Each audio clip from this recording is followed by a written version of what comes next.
Good evening students, this is Santosh Kumar Sinha and all of you are welcome to my channel that is called ज्ञान गुरु English.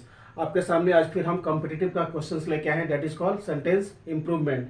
जैसा कि आप जानते हैं कि इंडिया के किसी भी इंग्लिश का जो कंपटीशन होता है, चाहे बैंक पी हो, क्लर्क हो, एसएससी का जो भी एग्जाम्स हो जैसे सीजीएल, सीएचएसएल, एमटीएस या डिफेंस का जो भी एग्जाम्स होता है, मतलब बोलने का सेंस है कि इंग्लिश का जो भी जनरल कंपटीशन होता है इंग्लिश का, उसमें आपको सेंटेंस इंप्रूवमेंट मिलेगा ही मिलेगा।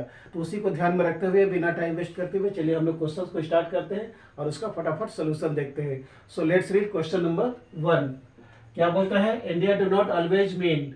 इसको अंडरलाइन किया है, डू नॉट ऑलवेज मीन को। अब आपको ये पार्ट को देखना है कि do not always mean according to tense correct है कि इनकरेक्ट है। तो क्या बोलता है? India do not always mean technology, fashion and beauty contest. तो आपको अंडरलाइन पार्ट को फोकस करना है अकॉर्डिंग टू टेंस। ये अगर आपका सही है तो आप जाएंगे डी में, ये अगर आपका गलत है तो किसी एक ऑप्शन से उसको रिप्लेस करेंगे। तो इंडिया थर्ड पर्सन सिंगुलर है, सब्जेक्ट है, और आपको मैं सब्जेक्ट वर्ब एग्रीमेंट में पढ़ा दिया हूँ कि अगर आपका सब्जेक्ट सिंगुलर रहेगा तो वर्ब सिंगुलर होगा, अगर आप सब्जेक्ट प्लूरल होगा तो वर्ब प्लूरल होगा। ठीक है, तो यहाँ सब्जेक्ट सिंगुलर है इसलिए वर्ब का 5वां रूप लगता है, V5 लगता है। तो ये आपका डू नॉट ऑलवेज मीन गलत है, यहाँ डू नॉट नहीं होगा, डज नॉट होगा।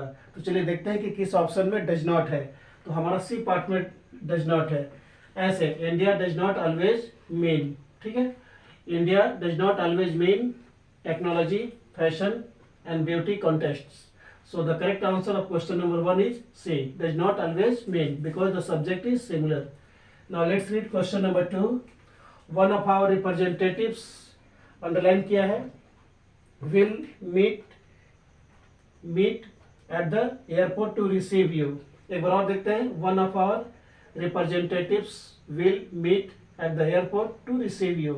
तो आपको रिप्लेस करना है रिप्रेजेंटेटिव्स को, देखना है कि टेंस के अनुसार ये पार्ट राइट है कि रॉन्ग है।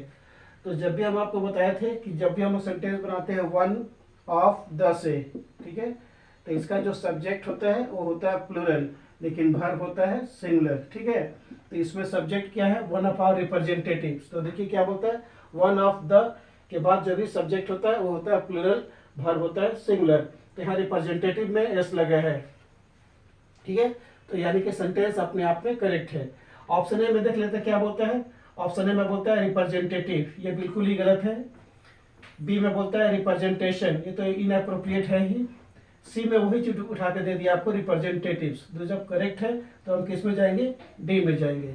इतना याद रखिएगा कि जब भी आपका अंडरलाइन पार्ट किसी एक ऑप्शन में उठा के दे देगा तो हम इधर उधर नहीं जाकर के किस में जाएंगे? डी में जाएंगे, यानी कि there is no requirement of sentence improvement. और दूसरा इसका ट्रिक्स है, जब भी आप वन ऑफ द से सेंटेंस बनाएंगे तो सब्जेक्ट होगा प्लूरल, वर्ब होगा सिंगुलर। तो चलिए बिना टाइम वेस्ट किए हुए क्वेश्चंस को आगे हम लोग बढ़ाते हैं।